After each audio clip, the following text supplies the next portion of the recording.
présent aux côtés de nombreuses personnalités ce jeudi 10 octobre en l'église Saint-Eustache pour assister aux obsèques de Michel Blanc, Martin Lamotte a accepté de dire quelques mots à BFM TV.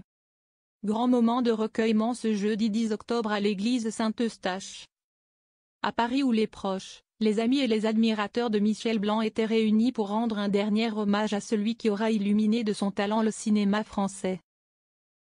Pour l'occasion, l'intégralité de la troupe du Splendide était présente, de Marie-Anne Chazelle à Josiane Balasco en passant par Thierry Lhermitte, Gérard Jugnot et Christian Clavier.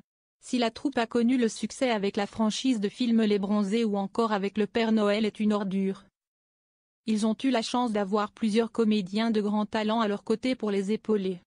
On pense évidemment à Dominique Lavanant, restée très proche de Michel Blanc jusqu'au bout mais absente pour honorer la mémoire de Michel Blanc hier.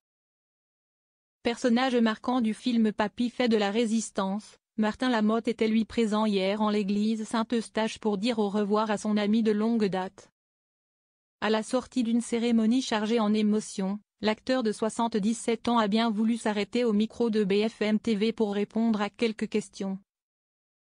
Même si l'émotion était forte, ça ne lui ressemblait pas du tout, si est-il pour ça que si est-il bien. Lance le comédien d'entrée de jeu pour évoquer ce moment suspendu où les proches du célèbre Jean-Claude Duss des Bronzés ont pu partager leur peine et leur émotion. Un hommage magnifique pour Martin Lamotte. Si la cérémonie ne ressemblait visiblement pas à ce que qu'était Michel Blanc, la musique était très présente, ce qui a plu à Martin Lamotte. Si est-il un hommage magnifique. C'était très beau, ajoute-t-il à propos de ses obsèques où l'on a vu Josiane Balasco soutenue par son mari Georges Aguilar. Très ému, l'artiste ne souhaite pas en dire plus et après avoir indiqué qu'il allait rentrer chez lui, il quitte l'antenne avec les yeux humides. Un bel hommage de la part de Martin Lamotte, qui a assisté à une belle cérémonie d'adieu où se trouvait également Ramatoulaye Diop. La compagne de Michel Blanc, digne, forte et très entourée au moment de sortir de l'église Saint-Eustache.